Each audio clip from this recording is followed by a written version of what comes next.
My name is Eli. I'm Jason. I'm Caden. I'm Jaden. And we are the YHWH and the Torah YouTube channel. We are so glad you are joining us tonight. We know your time is very valuable. And so we want to make the most of it. And we are going over the laws, statutes, and commands of our Creator. And we are having some fun while we are doing it.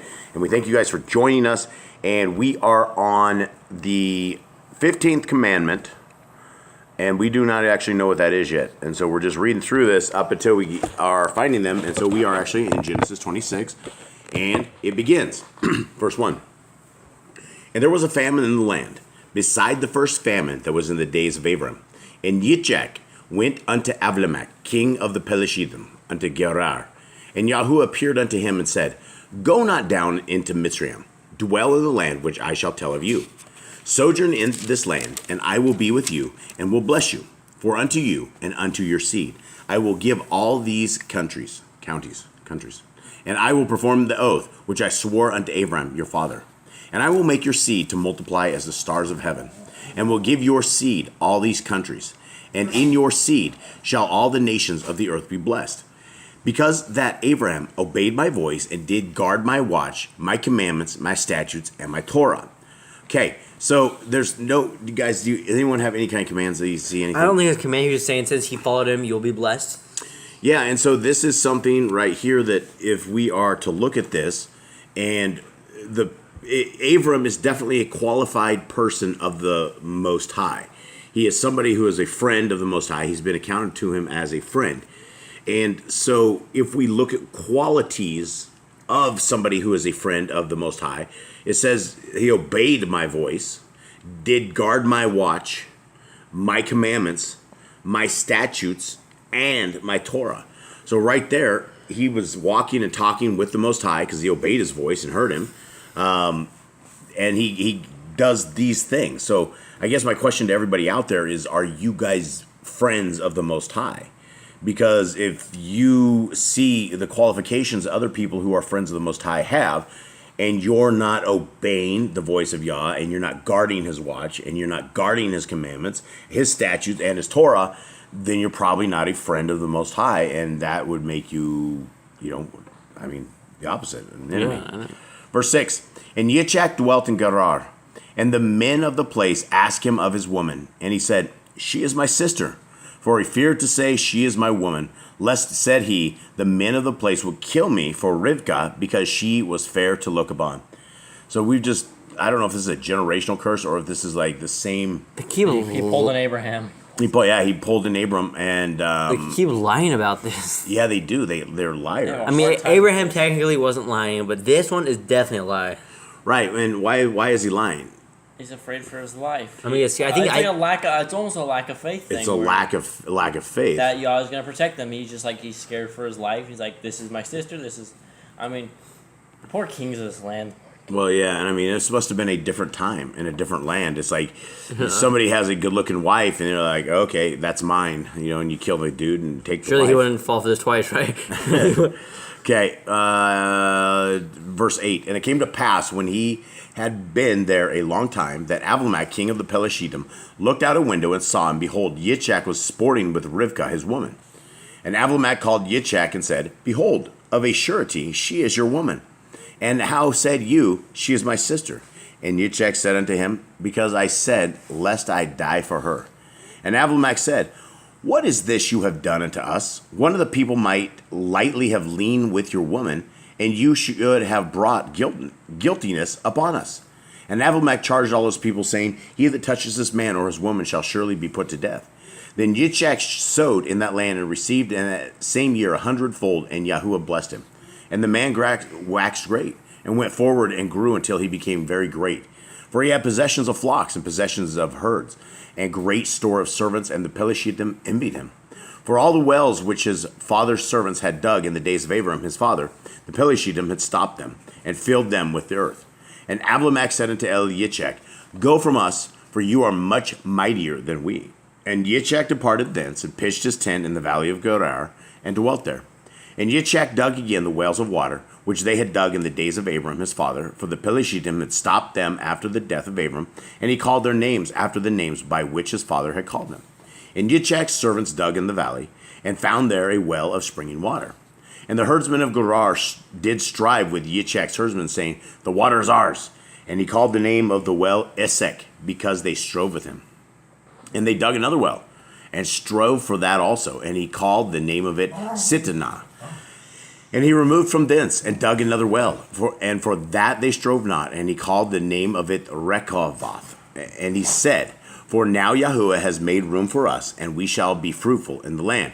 So this is 3 wells, and we've talked about wells before on this. Maybe for those who haven't heard us talk about wells, guys, tell me what a process of a well looks like. A standard well. What do we do? It's definitely a lot of work. So what you got to do is you have kind of like a little. You just go pick a spot to begin with. Pick a spot. You have a mini pry bar, a little pickaxe on points, a shovel, and you have a smaller shovel when you get down the well. But you got to dig it out about like 3 feet by 3 feet, usually a 3-foot circle, and then you just dig down until you find water. Yeah, you just keep going down, And so sometimes there are very big rocks, and you need a big pulley system to pull them out. and so we've had how many? 3 Three 3 successful. successful and 2 that are not. Yeah. And they became a rock, and we don't know the difference between. We don't know how far the rock is. It seems like the rock is like overtaken the well, and so here we have 3 separate times. And the key to all life, and especially where we're out in the middle of nowhere, and if there's no pipes or anything running by us for water or anything of the sort. So if we don't have a well or a way to make water, get water, we don't have anything of that sort. So water is the key essential piece of life, and these guys were sitting here duking it out.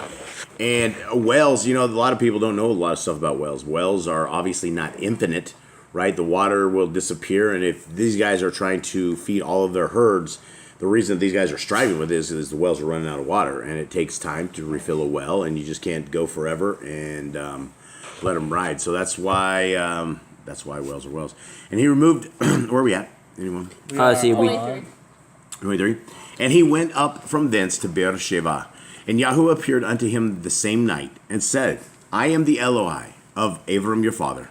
Fear not, for I am with you, and will bless you and multiply your seed for my sake, for my servant Abram's sake." And he built there an altar and called upon the name of Yahuwah, and pitched his tent there, and there Yitzchak's servants dug a well. What do you guys think of this experience? How would you guys react to something of this nature? I mean, It's something. It depends on what it looks like. If something appears like wild looking in the middle of the night, you're probably gonna be a little freaked out. And then you say Yahuwah, you might be a little calmer if you actually believe in That'd him. be surreal. It'd be like a really crazy thing. Like Yahuwah comes down, personally talks with you, and is like, "I'm with you," and that's just like it's probably a really great feeling to hear. yeah, I mean, what is it? A beam of light? I don't know. You try to imagine this. We know that we cannot see the face of Yahuwah and live, Yeah. and so there was something probably extraterrestrial style of encounter. I'm not saying he was an alien. I'm just saying it was probably like a beam of light or something very strange. All right, so here we are. Where are we at, gentlemen? 26. 26. Then Abimelech went up to him from Gerar, and Akuzah, one of his friends, and Pictol, the chief captain of his army, and Yitzchak said unto them, "Wherefore come ye to me, seeing ye hate me, and have sent me away from you?" And they said, "We saw clearly that Yahuwah was with you." And we said, let there be now an oath betwixt us, even betwixt us and you, and let us cut a covenant with you, that you will do us no hurt, as we have not touched you, and as we have done unto you nothing but good, and have sent you away in peace. You are now blessed of Yahuwah. And he made them a feast, and they did eat and drink. And they rose up early in the morning, and swore one to another. And Yitzchak sent them away, and they departed from him in peace. And it came to pass the same day that Yitzchak's servants came, and told him concerning the well that they had dug, and said unto him, "We have found water." And he called it Sheva. Therefore the name of the city is Beersheba unto this day. And Esau was 40 years old when he took to be his woman Yehudith, the daughter of Beeri the Chitti, and Basmath, the daughter of Elion the Chitti, which were a grief of mind unto Yitzchak and to Rivkah. Okay, so what happens here? Esau went and did what? He did what he was told not to do. What Abraham had told his Eleazar to not do for Yitzchak. Do not get a woman of the Canaanites or the Kittites. Get them from my relatives. And yeah, he's a bad dude. He was really bad to his parents. He didn't listen. He wasn't there for Yah. And he had basically all the chances in the world to be, walking with Yah, and he didn't. So, any commandments there, anyone? I got nothing out of that one. All right. Kate, Eli? That's not. Okay. 27:1. And it came to pass that when YHWH was old and his eyes were dim, so that he could not see, he called Esau his eldest son and said unto him, My son. And he said unto him, Behold, here I am. And he said, Behold, now I am old. I know not the day of my death. Now therefore take, I pray you, your weapons, your quiver, and your bow, and go out to the field, and take me some venison. And make me savory meat, such as I love, and bring it to me, that I may eat, and that my soul may bless you before I die. And Rivkah heard when YHWH spoke to Esau his son. And Esau went to the field to hunt for venison, and to bring it. And Rivkah spoke unto Yaakov her son, saying, Behold, I heard your father speak unto Esau your brother, saying, Bring me venison, and make me savory meat, that I may eat, and bless you before Yahuwah before my death. Now therefore, my son, obey my voice according to that which I command you. Go now to the flock, and fetch me from thence 2 good kids of the goats, and I will make them savory meat for your father, such as he loves. All right, let's break this down right here. What do we got? Deceiver. Who?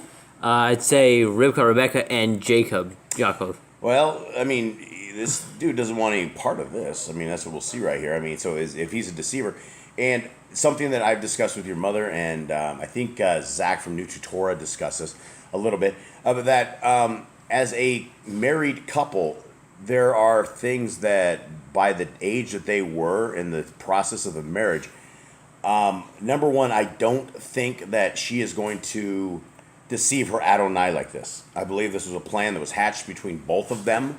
That send Esau away and have Jehu come in. Like this was, they knew that Esau was out marrying people they did not like. The girls were probably disrespectful to the parents. The parents, the last dude they wanted to bless was Esau. And so it looks like a plan was probably hatched between them. And, it's like, how do you deceive someone to this nature? Yeah, maybe Yah helped them or something of the sort.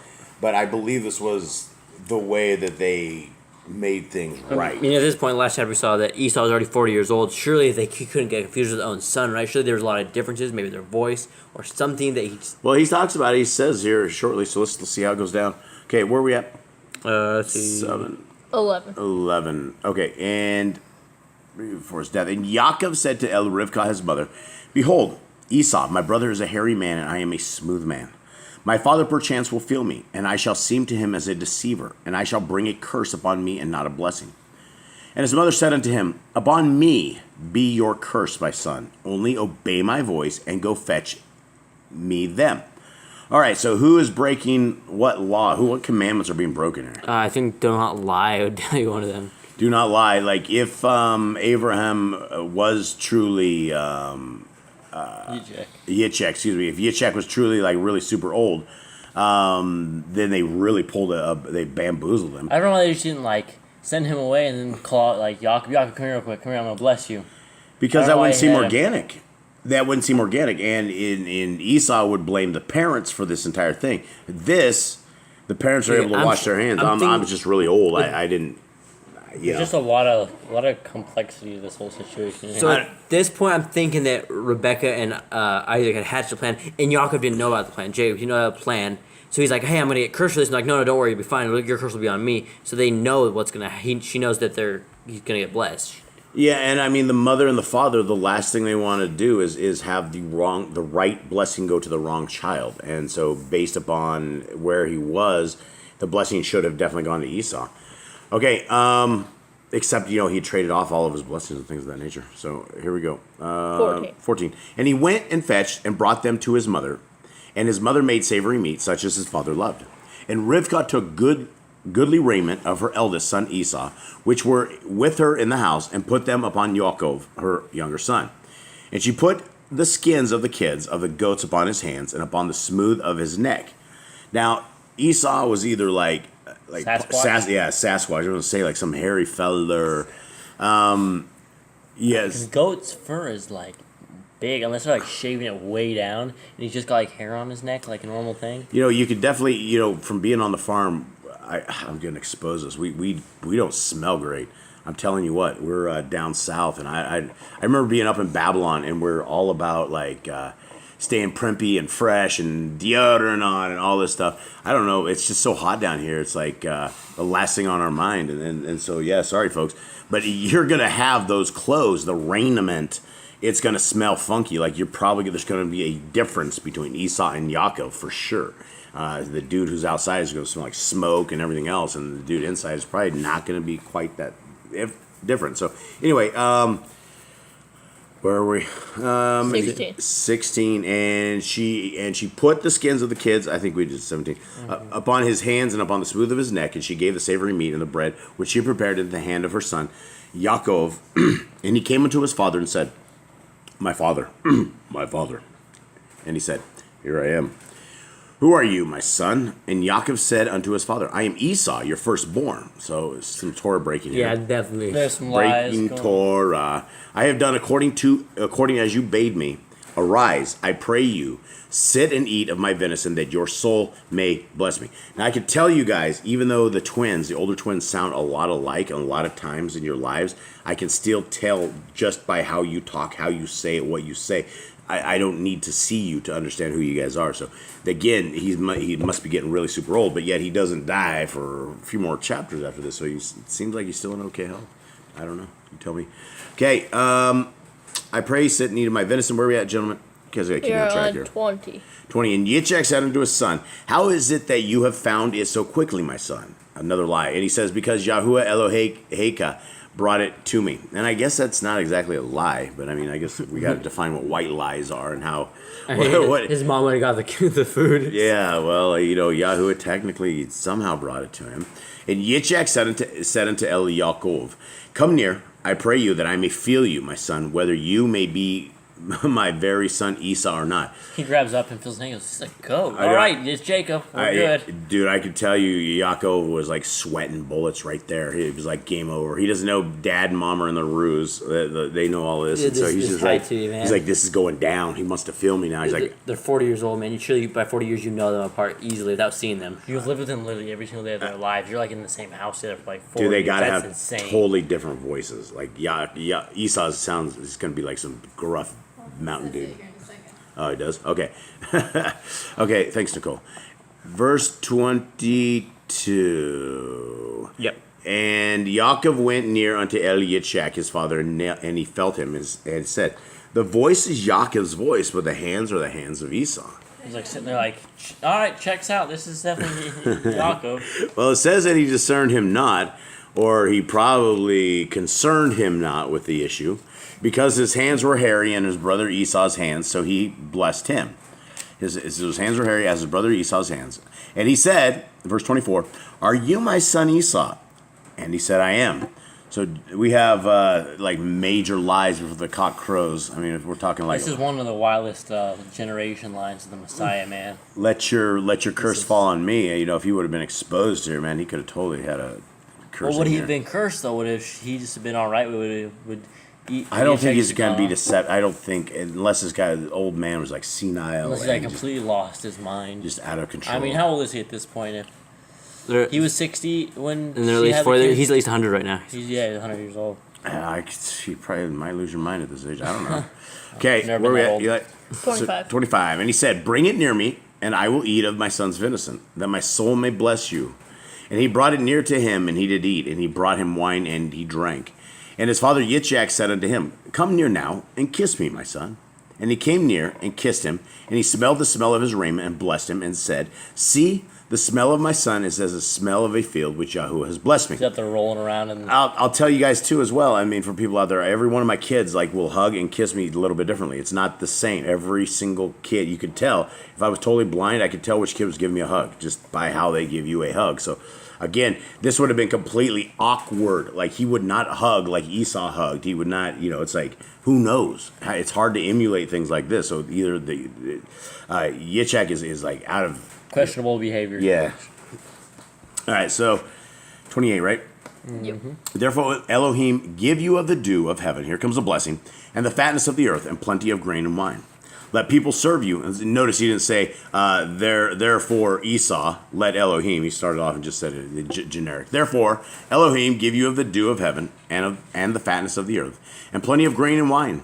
Let people serve you, and nations bow down to you. Be Gevir, Master. Lord, Gevir, one who is strong and valiant, who rules and prevails over another, over your brethren. Sorry, Esau. And let your mother's sons bow down to you. Cursed be everyone that curses you, and blessed be he that blesses you. This is a Christian.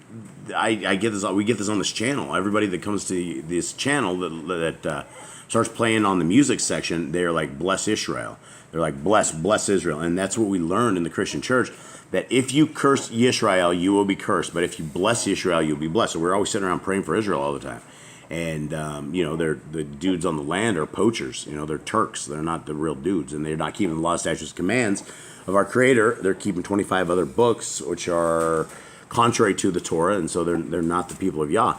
But the people of Yah are us, the people that are researching out right now, being Bereans that are studying to show ourselves approved unto God, and workmen who need not to be ashamed, as we're rightly dividing the word of truth. Right? So here we are. Let's roll. And it came to pass, as soon as Yitzchak had made an end of blessing Yaakov, and Yaakov was yet scarce gone out from the presence of Yitzchak. I bet he was running. Yeah, after the blessing, I've been gone. I'm totally gone. I've been I would up in the mountains. I would have been sitting out of the house for a few hours. But Esau, he's a mad hunter, so that dude's gonna be on your trail right out the gate. It's gonna be like Paranoia City. Better be sitting in that tent and have that tent shut good. And Yaakov was yet scarce gone out from the presence of Yitzchak, his father, that Esau his brother came in from his hunting, and he also had made savory meat and brought it unto his father, and said unto his father, let my father arise, and eat of his son's venison, that your soul may bless me. And Yitzchak, his father, said unto him, who are you? And he said, I am your son, your firstborn Esau. And Yitzchak trembled very exceedingly, and said, who? Where is he that has taken venison, and brought it to me, and I have eaten of all before you came, and have blessed him? Yea, and he shall be blessed. And when Esau heard the words of his father, he cried with a great and exceeding bitter cry, and said unto his father, bless me. I feel like it was rubbing. Oh yeah, he's so blessed. Oh, it gets worse than that. Here comes the blessing for him. Bless me, even me also, O my father. And he said, your brother came with subtlety, and has taken away your blessing. And he said, is not he rightly named Yaakov? For he has supplanted me these 2 times. What does Yaakov mean? Heel catcher. Yeah, heel catcher. The patriarch, half brother. Okay, or it's not the same one. He's not the half brother. And he says, is he not rightly named Yaakov? For he has supplanted me these 2 times. He took away my birthright, and behold, now he has taken away my blessing. And he said, have you not reserved a blessing for me? And Yitzchak answered and said unto Esau, behold, I have made him your Gever, and master. And all his brethren have I given to him for servants, and with grain and wine have I sustained him. And what shall I do now unto you, my son?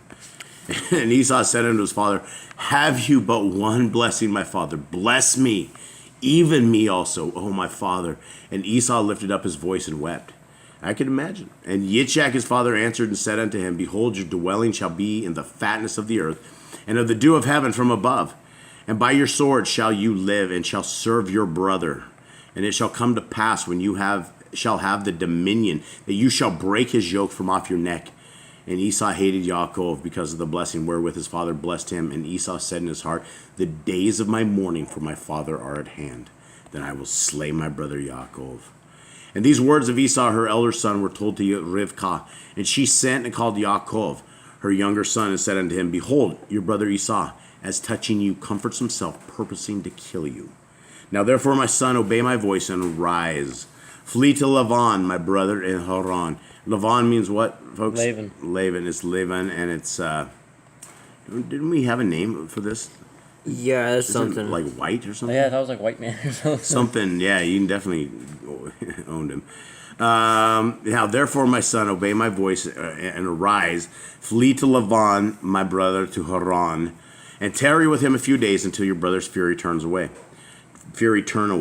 Until your brother's anger turn away from you, and he forget that which you have done to him. Then I will send and fetch you from thence. Why should I be deprived also of you both in one day? And Rivkah said to Yitzchak, I am weary of my life because of the daughters of Keth. If Yaakov take a woman of the daughters of Keth, such as these which are of the daughters of the land, what good shall my life do me? Okay, so we are at 24 minutes, and this is that's only the second chapter. So let's do a third one. Everyone still good? Yeah, Yeah. no command jet. All right. Do you guys want to talk a little bit about the world out there? How'd the world go? So the boys are down. We had to send them off to the city. So we're in an undisclosed place in the South or South America. So we had to send them to the big city. The countryside of the world. Yeah, the countryside of the world. And these guys have been homeschooled for the very beginning of time. We don't get out very much, but they had to go renew their passports, and so they got to go see the big city. They got to see the women dressed as they dress, the world as it lives, and the horns and honks and the U.S. Embassy. How was that, boys? Yeah, city is loud. People dress terribly. It's very worldly place. We haven't seen a car in nearly 4 years here. No, that's not true. That's not true. Just a joke. So anyway, tell me about the big city life, guys. How was it? It was really loud. How did the girls dress? Terrible. Honestly, awfully, very awfully. I did not expect because nobody where we live dressed like that. Dude, Where- you get stoned in Israel for this. Yeah, okay, so I mean, if you were out there looking for if you had to go find a woman out in the world today, what would you look for in a quality of a woman? I wouldn't even look inside the city, to be honest. Well, the first thing is Wouldn't be looking anywhere at this point. lots of clothes. Like Yeah. the girls are dressed like old school, like long dresses and clothes. Dude, those are beautiful women. But unfortunately, you're now stuck into a world that a Cobra Commander has come and has inoculated everybody. Now everybody's all wacky, and everybody's bumping into you with cell phones, and it's just Yeah, because we are bus stops at a mall, and everybody gets off, and everybody's heads are on their phone. We're just trying to get to our hotel. We're just trying to get there. We're just trying This to is find. the first time we're trying to find an Uber to the hotel, and we don't have Uber where we're at. This is like a kind of a new thing to us. Uber, I think we've used once before we went years ago. this is the first time the boys have literally ever And these been away people from are the house. slamming into us, and we're like, They, "Yo, I'm sorry." They I look up exist, and oh, sorry, and you keep getting out of the way for people because they keep running "Oh, into sorry, I you. exist." I guess. Did Sorry, you guys I'm turn the walking. TV on in the motel? No. Not at all. Nothing at all. Yeah, but you got GMO'd out. We haven't eaten out we never eat out. There's no such thing. So what'd you guys do when you guys splurged? Where did you go? We went to Domino's. We did go to Domino's. Domino's, and you've been thinking about Sorry. that. Yeah, no. So we It was don't. like We all there don't. was to eat in that city. Yeah, and all Sorry. that food is completely GMO'd out. Everything that is out there in the world is completely GMO'd out. So did you guys make it healthily there all night? You No. made it there. You Jane were was- blowing chunks Yeah, I of just- night. Jim was 10.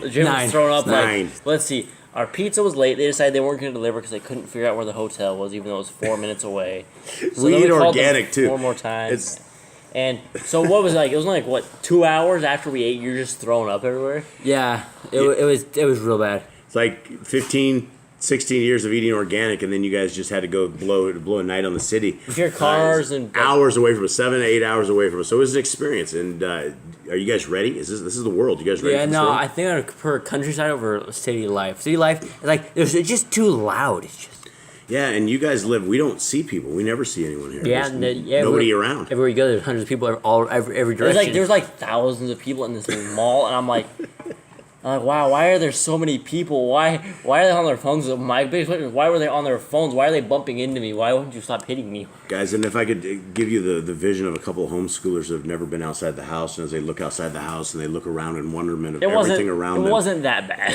It was close. No. But anyway, all right. Well, that's the world. You guys ready for it? You guys enjoy this world? no. No. You ready to go out there, or you want to stay home and have the cows take us to the place?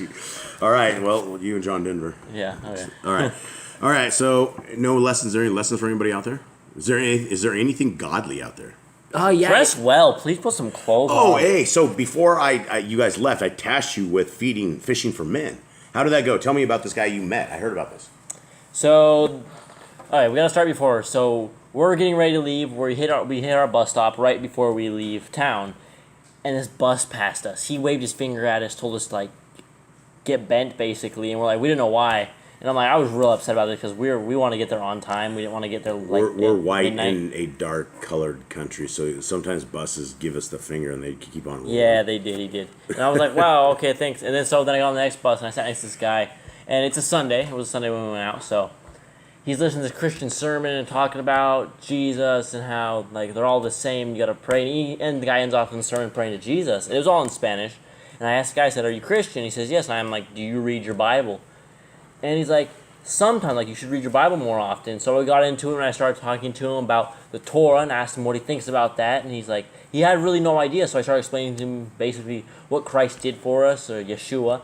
I explained to him the names, and I explained him the Torah. I explained him the end goal of our salvation. And by the end of it, he was like in tears, saying, this morning, he's like, I was praying to God. I said, please, I need direction. I need sign in my life, what I do. So he's like, you were the direction. I'm like, yeah. He's like, he's got a family, he's got kids. I'm like, please read your Bible with your family. So he said he's going to start in Genesis. I don't know what he's doing now, but hopefully he's reading Genesis. He says he's going to start from the beginning of the Bible, read all the way through with his family, depending on how long it takes. Yeah, he works from way far, like 4 hours from home every single day. So it's the bottom line is a guy had prayed for a messenger to come by and somebody to help him, and you guys just happened to come by, and you were tasked. Not only were you tasked, I told you guys don't take this mission without ministering to these people. Since you speak the language, you guys speak Spanish, you guys could be sitting out there on the soapbox, and you guys could be teaching the gospel. You guys can tell the people the good news.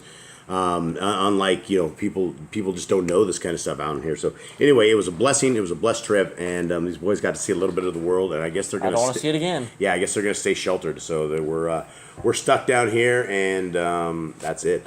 All right, Genesis 28. 20. Yeah, 20. Is it 28? Yeah, 20. 20. All right, and Yitzchak called El Yaakov and blessed him, and charged him and said unto him, "You shall not take a woman of the daughters of Canaan."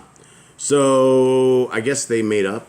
I guess they figured it out. Pops, Pops, I guess, wasn't so angry after all. I put on. I wonder if how do you go down? With the help of your wife, with the help of my mother, we ran one on you. And I don't know how that went down. Anyway, I'd be really angry at everyone for making sure my firstborn that was supposed to get the blessing didn't get his blessing. That'd make me really upset. I would destroy the entire house. I would be so upset with all of you. If cursed. the wife was in on this, I would totally be involved. I would be upset on the whole thing. I would understand it, and I'd probably be relieved that's how it went down, but I'm thinking to myself, am I this old that these guys have to run trains on me like this, and this is the way it goes? I'd be upset. Anyway, Unless it was staged. Unless it was staged and it was all part of the game, and you were just an actor in a theatrical experience just for Esau's own endeavor. Getting hoaxed. Yep, hoaxing good. So anyway, he's talking to him, and why is he talking to him right now? Because he's about to leave. He's about to take off. But why? Why is he specifically having this conversation with him right here? Because he does not want him. Because his mother was very upset, and she was like, "Hey, if my life, everything will be over. If this guy takes a wife from the children of Keth, this is going to be over." And so he's having one final conversation. He says, "You shall not take a woman of the daughters of Canaan. Arise," verse 2, "go to Padam Aram, to the house of Bethel, your mother's father, and take you a woman from thence of the daughters of Laban, your mother's brother." And El Shaddai, what is El Shaddai, folks? It's Yahuwah, but I don't know what Does anyone know the what L it is? that is enough. The L is enough. Mine doesn't come up on mine. The L that is enough. The L that is enough. Yeah, it's not. I'm seeing the love. I'm trying to push on it. And El Shaddai bless you and make you fruitful and multiply you, that you may be a multitude of people. And give you the blessing of Abraham to you and to your seed with you, that you may inherit the land wherein you are a stranger, which Elohim gave unto Abram. And Yitzchak sent away Yaakov, and he went to Padam Aram unto Laban, son of Bethuel the Amori, the brother of Rivkah, Yaakov's and Esau's mother. When Esau saw that Yitzchak had blessed Yaakov and sent him away to Padam Aram to take him a woman from thence, and that as he blessed him, he gave him a charge, saying, "You shall not take a woman of the daughters of Canaan," and that Yaakov obeyed his father and his mother and was gone to Padam Aram.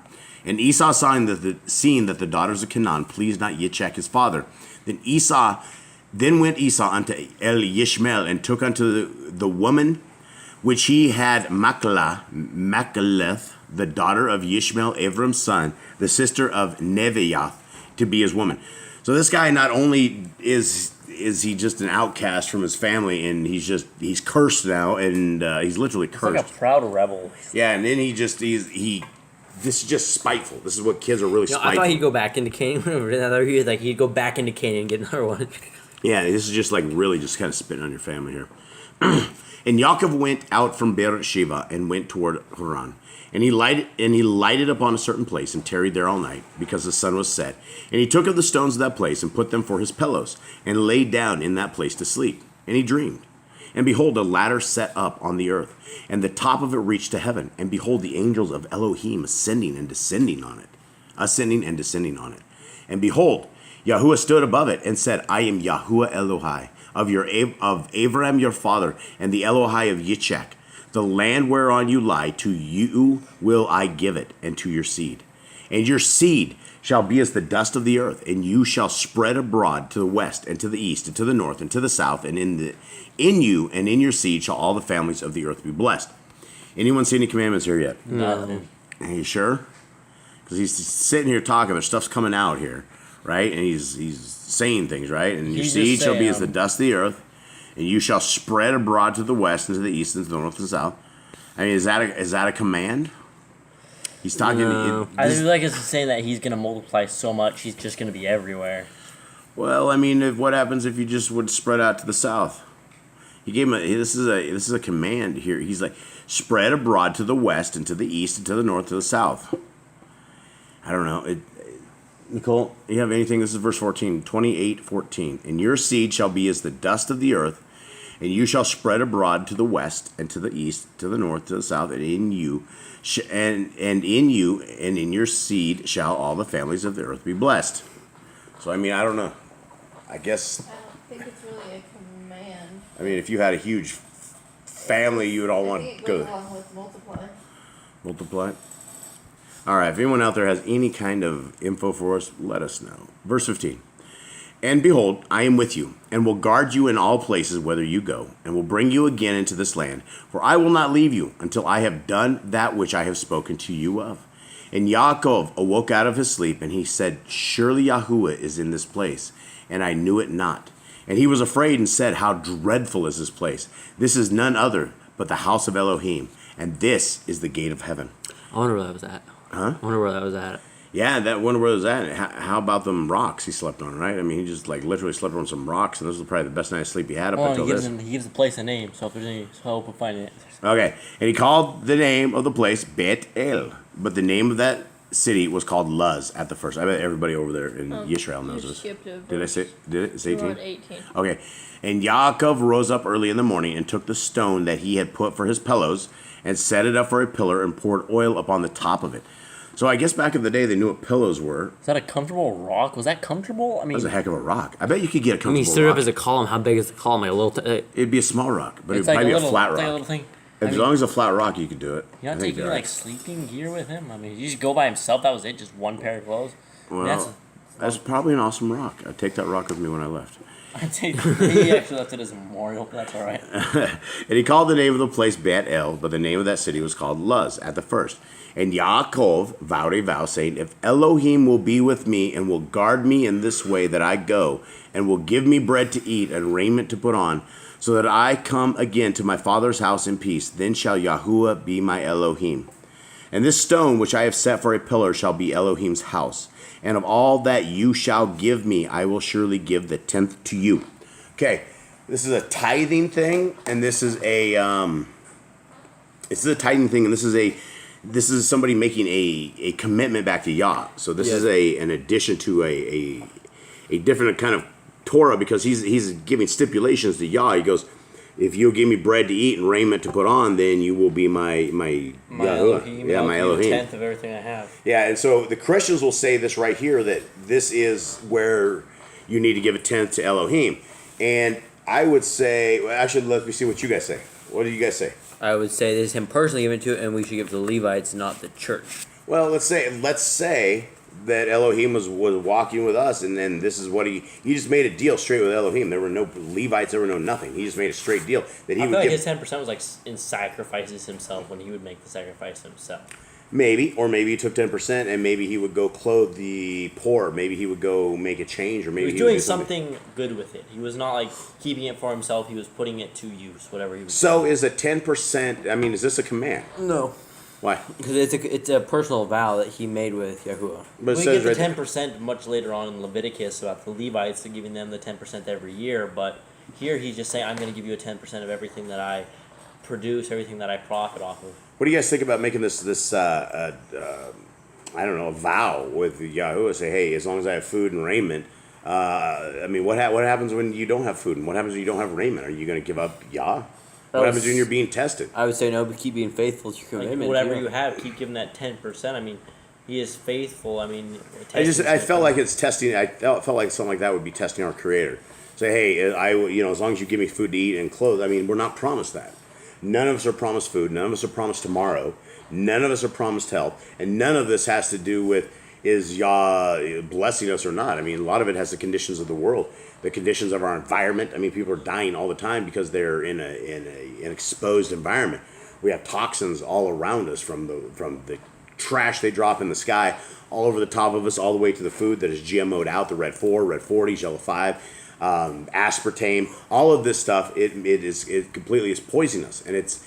There's stuff in the United States food supply that is outlawed across the world. And I think it's blue 4, blue 40s, things of that nature. And it's, even Subway, you're eating yoga mats and things of that nature inside of that. And it may taste super great, but the chemicals that are in there are the same stuff that is in yoga mats. So we are being deceived on every kind of level. And I think the only way that we'll never, ever be deceived is by understanding the law, statutes, and commands of our Creator. And I think the more that we are studying this and that we are studying ourselves to be approved, understanding this stuff, and I mean, we can't just take a man's word for it who's standing in a pulpit, because most of these guys go to a school and they're indoctrinated and they're told what to believe, and it's contrary to what the Bible says because they've never read the book which they're trying to teach from, or they haven't read it enough.